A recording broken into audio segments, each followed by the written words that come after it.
the real challenge, of course, is that data does not obey the laws of physics. And so consequently, people have a harder time relating to it. Again, you tell them it's terabytes or petabytes or zettabytes or whatever, and people go, oh, I'm not sure what that is. If you tell them it's the amount of words in the Library of Congress multiplied by 6 or 7 times, they start to get a picture. But even that, it's still kind of hard. And so we do need some different ways of grappling with these issues. And the more we make society generally aware, the better off it'll be. I'm joined today by Peter Aiken. He's a PhD and an acknowledged data management authority, an associate professor at Virginia Commonwealth University, president of DAMA International, associate director of the MIT International Society of Chief Data Officers. Peter has founded several organizations that have helped more than 200 organizations leverage data-specific savings and has been measured at more than $1.5 billion USD. Welcome, Peter. It's really great to talk to you again. Thanks for joining me. Thank you, Jason. It's a pleasure to be here. I love leading with $1.5 billion USD because I hope that grabs everybody's attention. Quite often when we talk to people in information technology, information governance in these areas, they struggle to put themselves at the front of the business and in ways that are going to be impactful financially, as opposed to I'm just insurance. So it seems like you found very strong ways of attaching yourself to the front of the business with respect to perhaps revenue and definitely cost savings. Maybe you could talk about, was that a specific strategy for you, or was that something just a good benefit of the way that you did business? It is actually a concerted strategy. We've, in the data space, have struggled for many years. And if you will, what happens in the data space is that we get pretty good at celebrating, wow, I got some cool things happening over here from a data perspective. But outside of us, nobody cares. So unless we can connect those things on the business side to things that are back over on the data side, there's very little appreciation for what actually happens. So the idea of hiring somebody, and this is kind of silly, but Seth Meyers, who's a comedian domestically here, he actually had a little clip the other day where somebody was handing him a business card that said, "Call me if you want data solutions." And poor Seth was going, "What are data solutions? I don't even know this." And of course, the joke was you have to call them on the card to find out what it is. What? That shouldn't be the way we do this. And that really was the reason for writing the literacy book, because while we've been promoting this to the choir for a long time, see if I get a shot of the cover up in there. There we go. It's great for us to talk amongst ourselves, but really the problem of data is one that affects everybody in the world. And we created a term, Todd Harbour, who's my co-author on this, and the term is perpetual involuntary data donor, a PID. Now, if you're a PID, you're walking around and people are making money off of your data. And that, is an okay trade-off for some people, but most people are simply unaware of the trade-off in the first place. So the idea of putting value first is really, really key for everything that's happening in our domain. It's fun to say you can do great things with data and all sorts of digitization. I mean, even take the term CDO. We think it's a chief data officer, but actually there are more chief digital officers out there than there are chief data officers. So, there's what we think ought to happen and what is actually happening around this. The closer we can tie those things to value, the easier it is for everybody to understand what's happening. So if we've got a largely data illiterate population, and therefore largely data illiterate set of management that's on top of our organizations, we need to educate all of them in order to come up with the types of solutions, the types of decisions that need to be made, the investments that need to be made in these areas. Well, let's talk about the education, because it seems to me like anybody can go to Home Depot and buy a hammer and a chisel, but only specific people can make beautiful sculptures and art with that. And I feel like it's the same way with data. Like a digital officer can buy as many tools as they want, but you do need a specific strategy and skill, and I'll call it education, to follow on your words, in order to actually execute with those. Let me give you a kind of an interesting example, Jason. You've, of course, heard of Salesforce.com, which is a wonderful piece of software. Everybody likes it, uses it, good stuff. I've run into 13 companies, literally the last one was last night, so it was 12 if we'd been talking yesterday, where they have put in Salesforce.com and then decided to clean their data. Now, you and I know that's not a great recipe for success. Many people, for example, say, oh, yes, well, particularly if it's data that people can update themselves, they'll do the best job because they know their data. Well, actually, all of our studies show that letting people update their own data makes data worse in the long run. Not that people are bad or trying to do things wrong, but not having the background in this area makes it a real challenge. So you end up with things with, two names in a one name field, or characters in a, well, as you know, Canadian zip codes have letters in them, whereas American do not. Simple things like that can cause all sorts of problems, challenges all the way around. And when we end up with the situation where we're looking to the population to be helpful, and that's really the direction that we need to go. There are a finite number of data scientists, professionals like you and I who work in this field, but they've not been taught it. So I'm going to take your hammer and chisel analogy and change it just slightly. It's a very good analogy in terms of the artwork, but what we're really talking about are putting Lego tools together. So one of the stories I love to tell is I worked with a group of 100 chemical PhDs, very smart individuals. Each of them, just for the sake of describing the situation, we're making $100,000 per year. It's a non-trivial investment, about $10 million in a research and development function. And their goal was to find things that they can do better and make the engines run faster, better, and cheaper all the way around. And those tests that they run cost up to $250,000 a year. We went back and looked at the things they were doing. These are smart people, PhDs in chemical engineering, but one of them was taking data on digital computer A and turning around and rekeying that same information on digital computer B. There's your hammer and nails right away. And they didn't even know that much. Again, I'm not picking on them. They've never been educated. And as an educator, I can say that the US, at least, based education system is woefully inadequate. The only thing we teach people at the undergraduate level about data is how to build a new database. So is there any wonder that we have way too many databases out there? Because that's what we've taught people how to do. Just an interesting note, since I know that we're crossing borders here, the Canadian CPA Society has been in touch and is very interested, believing that their CPAs might make chief data officers, might be very good, well-qualified data officers. So they're working very hard on that particular problem. I love, as we're talking about this, at no point did we mention SharePoint or Hadoop or some technology. We're talking about the people in the process, in the ecosystem in which they work, and then how do you make that available digitally? Perhaps how do we normalize the data to make their function more efficient? And why is it that when we talk to people, quite often they go straight to the technology instead of the people, process, and ecosystem? Once again, I feel, Cheryl, a slight responsibility in that. I've been involved in the creation of 2 federal laws. The first one was the law that created the CIOs. And quite frankly, in the early 90s, computers were getting out of hand. There were lots of things running around. Automation was exciting. We had Moore's law in effect that was taking the capacity of the chips and the cost, increasing the capacity twice each year and decreasing the cost by half each year. This is a wonderful set of curves to work in. But federal agencies all around were spending lots and lots of dollars in a more or less unconstrained fashion. So the first law, the Klinger-Cohen law, was the one that specified and said, first of all, there's one person in charge. That'll be you. You've been named as the chief information officer, and that you have a goal of making sure that the technology investments that you invest in are also at the same time oriented towards your organizational mission. If it's not, why are we doing it? And I can't say that it's been a huge success. There have been some post studies of how the law has been in effect and things like that. And probably what we've done is we've slowed the growth curve and we've made people more aware. So at least people in our federal government are aware that it's against the law to do otherwise, given that. The second law was something called FEPA, the Federal Evidence-Based Process Act, and that came out, interestingly enough, in the middle of the Trump administration.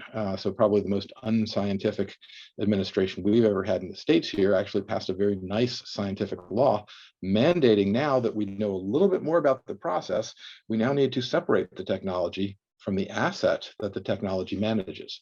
Just the same way as, well, you have accountants that would keep track of, trucks if you were in the trucking industry, or salespeople if you were in a sales industry. We need to make sure that we can keep track of these large piles of data that we have, because they are needed to be seen as an asset of the organization. Eventually, I'm convinced that all governments will get into the process of selling data within personal, constraints. Again, probably don't want to sell, my Netflix records out, although the government certainly could get it and could do it, although that's not government information. So maybe we'd have, maybe my responsiveness tax records or something, or my DMV records. All of these things are already sold, but they're sold on an ad hoc basis back and forth. And that's really not created the marketplaces that we're looking for in order to do this. So these two laws have now said, look, there are good ways of doing it, and we are at least going to require people who are responsible for this to operate on best practices. And when they get to best practices, now you start looking around saying, okay, so what are the best practices that we have out there? And there's a couple of very good ones that we can certainly look to and try to come along with it. But none of this gets to anybody outside of your and my domain. We understand our conversation here. This is great. We've got 1.5 billion people out there with a mobile device connected up to the internet, which is really a supercomputer, and they don't know that they don't know. And that's the area we need to focus on next. If we're looking to find bad practices, I'd rather have 1.5 billion people looking for them than 15,000 or 20,000, however many of us there are. Well, the scale will avail the magnitude of the problem. Obviously it already has, and the efficacy of the solutions. At scale, it's what do they call that? The law of large numbers is that it's given a big enough population, rare things are going to happen. And if you need to suss out issues associated with your data, a big population is going to help avail that pretty quickly. I have to give a shout out to my undergraduate class that I had this semester. We were talking about the vaccines and the effectiveness of them. And, we're all experienced in this right now. And so I asked the question, how many people have actually had problems with the vaccine? And at the time, the answer was 6.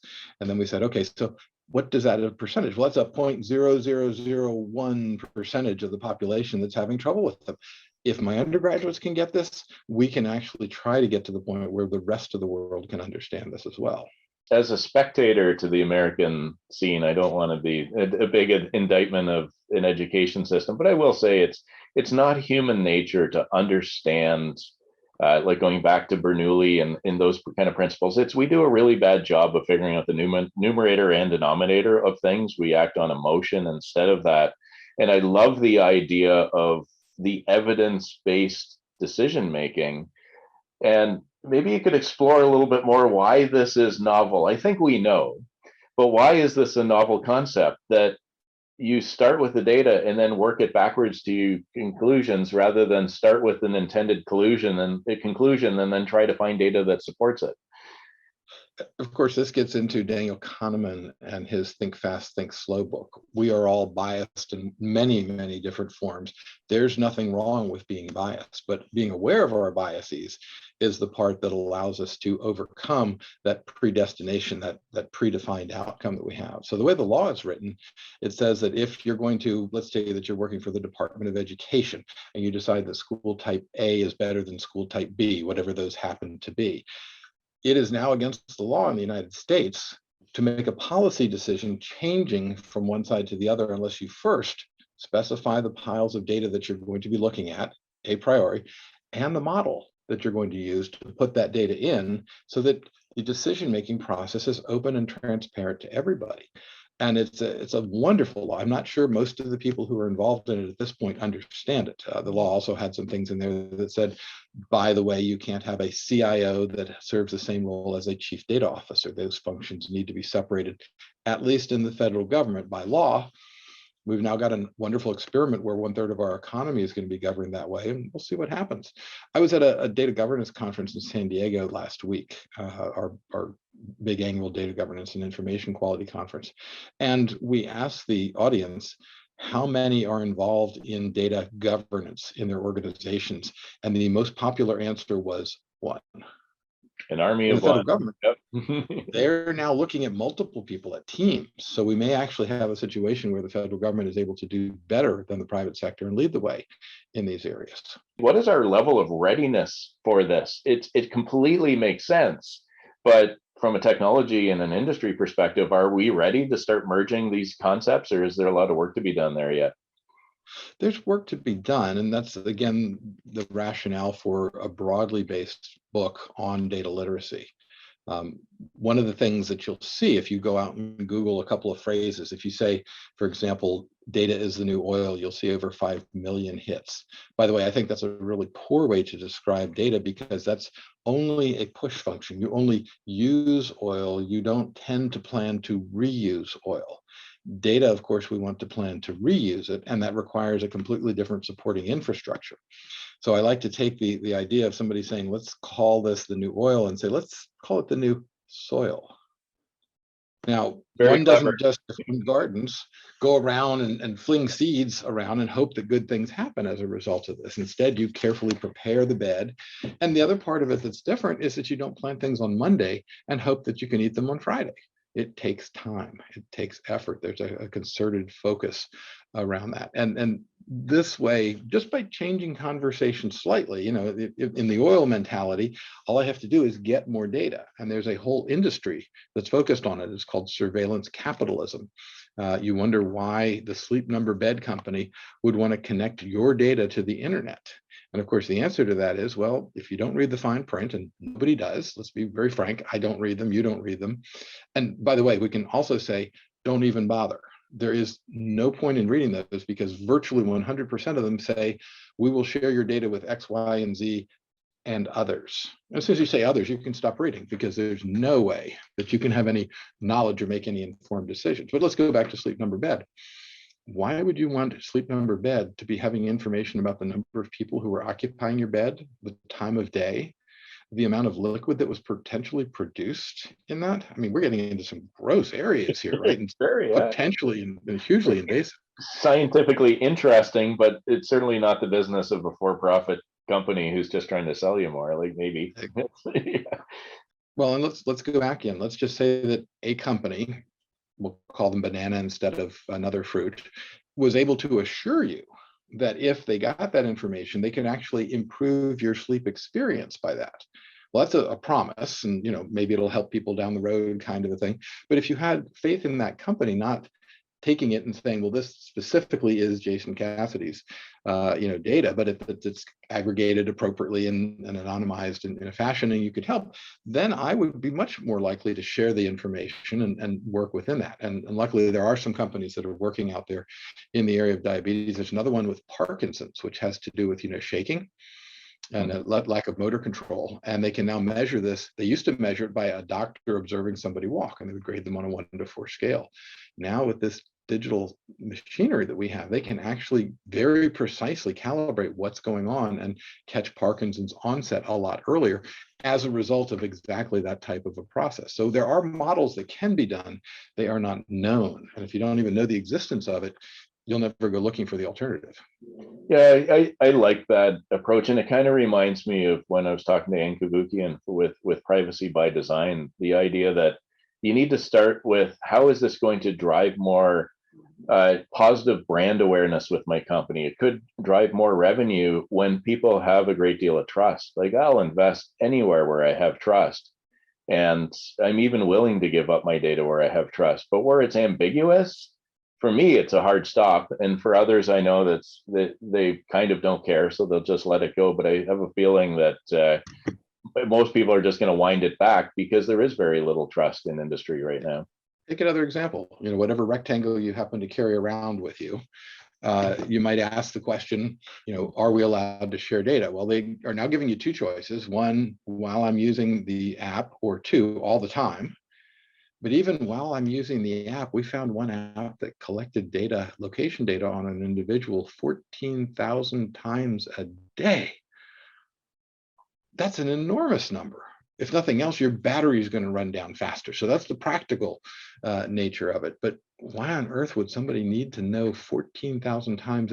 Now we're talking about not just that Peter went to the video store, but Peter went to the video store and spent 2 hours in the video store and put things on the shelf and took them back. And again, it's going to give us more information, but it should only be done through informed consent. And we don't have a system now where anybody can get informed consent at this point.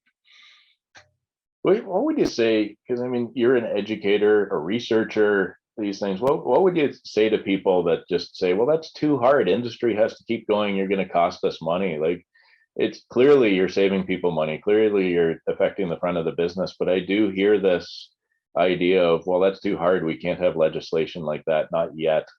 What do you say to that, people like that? It didn't take the young kids long to learn how to use these things, right? I mean, literally, that was just a matter of, push button. We've done really good things with the interfaces, whatever it is that's going on in there.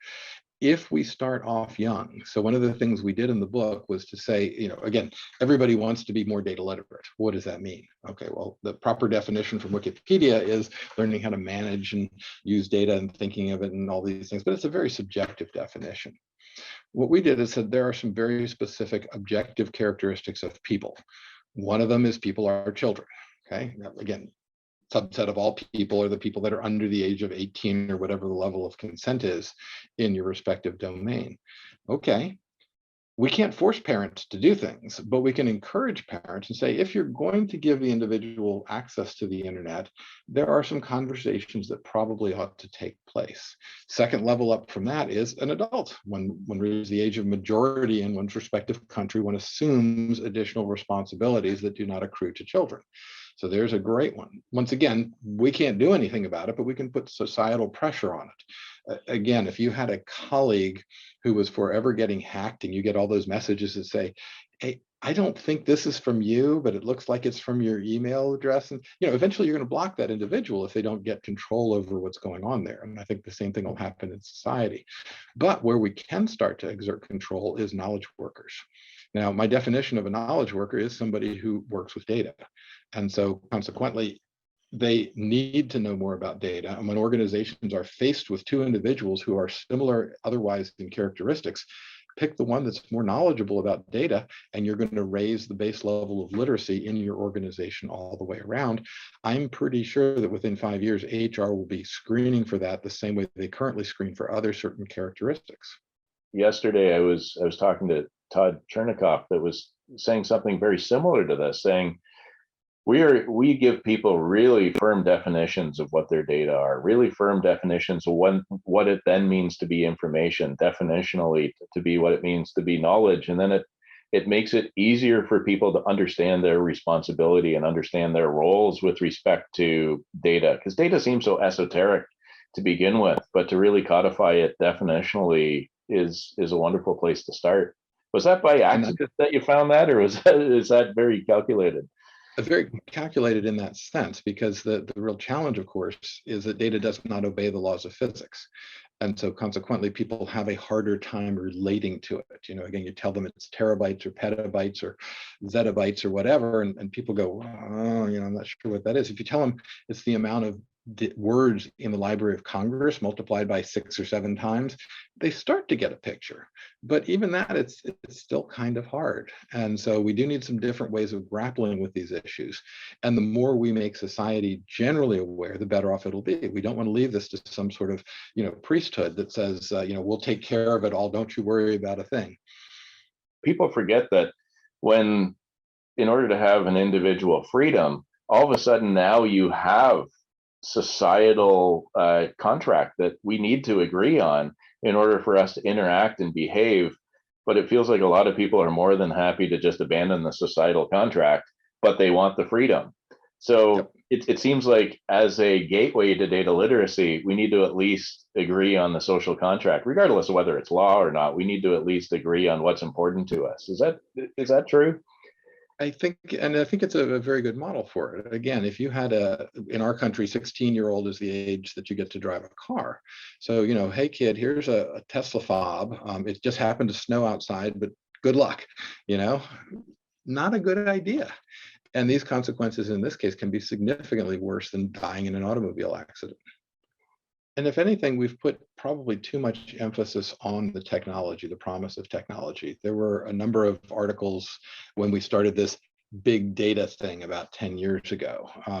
Nobody knows what big data is. I mean, you can't define it. It's, volume, variety, and velocity, right? Well, how much, right? It just doesn't make any sense whatsoever. But worse still, were a whole series of articles that appeared in Wired magazine and other fairly reputable outlooks. I think there was one also in Wall Street Journal that said we don't need to do the scientific method anymore. We can now literally sample everything. Well, no, we've got AI algorithms that look at COVID and also a person presenting with asthma and deciding that that's actually a good thing, that you'll probably have a really good outcome on that.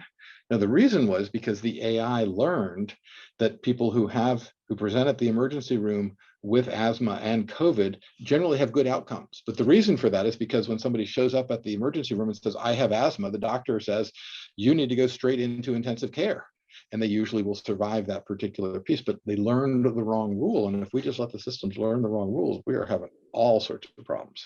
I like exploring this, and I find it fun that we've gone not too far afield, but we've gone in an area where we're not focusing on the specific technology. What we're talking about is the dire outcomes and the great outcomes that go along with a data literacy, with the idea that if you can align with reality as best as you can and come up with a model, then you are going to get good outcomes associated with it. But if you prejudice the models, then you won't. And to me, the only way to evaluate it is it triples down on the scientific method, is that you're always measuring the prediction against the continuous measurement that you're making going forward. Because as soon as you yield and say, we don't have to do science anymore because we got this, then I think in a sense, that's where everybody has ever gone wrong with anything, is when they say we've come up with the rules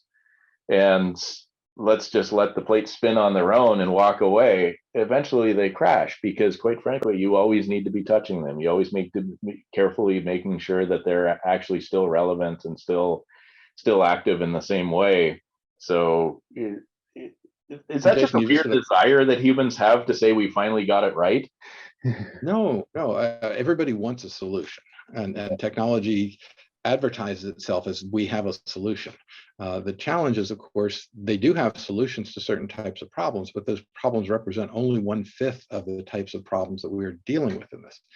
Data awareness is a cultural issue, and that means you have to focus on people and process issues to the exclusion and in replace of technology. Again, I'll just give a very silly example, but it's a real one, of some big retail company, and I watched them fly in 3 loads of planes every week of consultants to put in their master data management solution. And we'll just forget about the fact that MDM outside of our domain actually means mobile device management. So they're not even thinking in these terms. But when I'm walking the halls in a year or so of the same place, and I overhear, I didn't know where to put the data, so I stuck it in the MDM. That's wrong. I mean, I'm sorry, they're just everything about that statement says that they have spent $60 million that they now are going to have to go back and rebuild from the very beginning because they didn't architect it correctly in the first place. These planning issues, and we've known this for a long time, the more upfront planning that you're able to do, the better your project will succeed in the long run. And yet we're not teaching people that they should even think about planning from the data perspective. So if we don't teach them, why are we surprised they don't know it? It beyond makes sense, and I love that we covered so much ground on the impact of this, and less ground on you need to use this, or you need to have this many units of Hadoop or whatever. It's quite frankly, none of those things matter if you don't get it right. And I love the fact that we are talking today, Peter, because your website is actually something that gets referenced quite often by our salespeople and our technical sales consultants, because it doesn't have the technical answer to the question. It does have the philosophical and societal answer to the question as to how do I need to think about my data, and what is the impact if I'm not giving it the proper consideration. Maybe you could talk about where people can find you, where people can find more about your book and your websites and the work that you do. And a little kind of a brag on it too. If you had told me that a book called Data Literacy would have ended up in the top 100,000 best-selling books at Amazon for more than 6 weeks since it's been released, I would have just fallen over. So apparently we have struck a nerve, and people are interested in this. I've read the other data literacy books that are out there, and they're very good from the motivational perspective, but they're very light on the specifics. What we tried to do here was focus in on the specifics. And you ask about the website, the real question is, most people don't understand that bad data plus anything awesome, whatever that happens to be, is still going to be poor results. And so consequently, the idea that if you don't get that foundational piece right, it doesn't matter what technology that you have. Garbage in, garbage out. And we've known this in IT for years and years, but we haven't taught it to people, and we need to teach it. This needs to be inclusive of, an integrated program that starts out when you're very, very young, so that you understand that there are good people on the internet and there are bad people on the internet. You need to be able to tell the difference. There's people you want to share things with and people you shouldn't share things with, and that there are ways of controlling costs around it. So if we hit those 3 dimensions, you're probably starting to get to the right type of an approach. But we haven't done it for 30 years, and we have literally 2.5 billion people out there with mobile devices. Each of them are susceptible to becoming a PID, a perpetual involuntary data donor. I think people, when they originally said garbage in, garbage out, they used to think of that was like a bad optical character recognition, and then you're not going to get the outcome that you need from the technology. I love that you've attached it to the people and the process and the environment and ecosystem in which they work, which needs to generate the data quality through the human aspect and through data literacy. And I thank so much for sharing it with me today. A pleasure to speak with you, Jason. Happy to do it in the future, and we'll meet up at some point when I can get up to Toronto. Yeah, for sure. All right. Thanks, Peter.